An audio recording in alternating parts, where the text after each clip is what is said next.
அடியே பொட்டம்மா. என்ன யாரோ நம்மளை கூப்பிடுற மாதிரி இருக்கு. அடியே பொட்டம்மா, லூசு பையன் அவளை. நம்மளை யாரு இவ்வளோ தைரியமா திட்டுறது? ஏய் பொட்டம்மா, பன்னாட பரதேசி நாயே. அடங்கொப்பம் அவனே, என்ன தைரியம் உனக்கு? என்ன திட்டுற அளவுக்கு உனக்கு தைரியம் வந்துருச்சா? ஏய் பொட்டம்மா, கிறுக்கு பையன் பெத்தம்மா அவளை. இதுக்கு மேல பொறுக்க முடியாதுடா. ஏய் பொட்டம்மா, பீத்த கிறுக்கி. ஒருவேளை கனவுல உளர்றாரோ? இருந்தாலும் நம்மளை இப்படி திட்டக்கூடாதுல. யோ எந்திரியா, யோ யோ கண்ணப்பா, எந்திரியா. என்னடா தங்கம், என்ன சரியா தூங்க கூட விட மாட்டியா நீ? என்னையா நீ என்ன திட்டிக்கிட்டே இருக்க? பயம் போயிடுச்சா? என்னடா செல்லம் சொல்ற? நானா உன்னை திட்டினேன்? நான் உன்னை திட்ட வாய்ப்பில்லையே. திட்டுனா என்ன நீ சும்மாவா விடுவ? அதனால தானே சந்தேகத்துல இருக்கிறேன். அவனை திட்டி பாரு, அப்புறம் தெரியும். சரி, அப்ப கொஞ்சம் முன்னாடி என்ன திட்டினது யாரு? ஏய் பொட்டம்மா செல்லம், நான் நல்லா தூங்கிட்டு இருந்தேன்டா கண்ணா. ஓ, கனவுலே என்ன திட்டுற அளவுக்கு உமக்கு தைரியம் வந்துருச்சா? பாத்திரலாண்டியே. பொட்டம்மா, நீ சொல்றது எனக்கு எதுவுமே புரியல. எனக்கு தூக்கம் வருது, நான் தூங்குறேன் சரியா? என்ன மனுஷன் திருப்பியும் தூங்கிட்டாரு? ஒருவேளை கனவுல தான் திட்டிருப்பாரோ? இனி திட்டுடா மவனே. நீ கனவுல திட்டினாலும் சரி, நிஜமா திட்டினாலும் சரி, ஒரு முறை திட்டின மண்டையில ஒரே போடு, அவ்வளவுதான், நீ காலி. ஓ, பேட்டோட காத்திருக்கிறியா? திட்டினாதானே?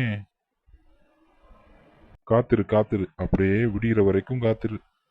என் காரை வித்து நிக்லஸ் வாங்கி போட்டல, இரு இரு, காலையில வரைக்கும் முழிச்சிரு. நல்ல வேலைப்பா, தூங்குன மாதிரியே நம்ம கோவத்தை எல்லாம் தீத்துட்டோம். ஐயோ ஐயோ ஐயோ, இந்த கொடுமையை நான் யார்கிட்ட போய் சொல்லுவேன்? இந்த சாமியார் பையன் இப்படி சொல்லி தொலைச்சிட்டானே. பொட்டம்மா, என்னடா தங்கம், என்னடா ஆச்சு? காலங்காத்தால இப்படி சோகமா உட்காந்து அழுற? என்னங்க, காலையில கோயிலுக்கு போனேன்னா ஒரு சாமியாரை பார்த்தேங்க.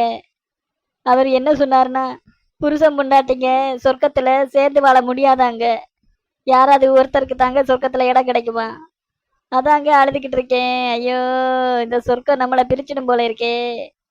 பொட்டம்மா, நிஜமா அப்படியா சொன்னாரு? எனக்கு என்னமோ அந்த சாமியாரு ரொம்ப நல்ல சாமியாருன்னு தோணுது. பொண்டாட்டி கூட இல்லாட்டி புருஷன் எங்க போயிருந்தாலும் அது அவனுக்கு சொர்க்கம்தான். ஐயோ ஐயோ ஐயோ, நீங்களும் அப்படியே சொல்றீங்களே. ஏங்க, எனக்கு நரகத்துல இருக்கிறது கூட பரவாயில்லைங்க, ஆனா நீங்க கூட இருந்தா எனக்கு எப்பவுமே சந்தோஷங்க.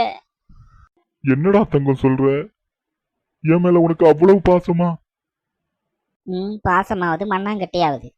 உங்களுக்கு வேணும்னா நான் இல்லாட்டி அது சொர்க்கமா இருக்கலாம், ஆனா எனக்கு நீங்க இருக்கிற இடம் தாங்க சொர்க்கம். ஏண்டா கண்ணா இப்படி சொல்ற? எனக்கு ரொம்ப வருத்தமா இருக்கு. பின்ன என்னங்க, நான் நரகமோ சொர்க்கமோ அங்க போய் தனியா இருந்து நான் யாரை கொடுமைப்படுத்துறது, யாரை சித்திரவதை பண்றது?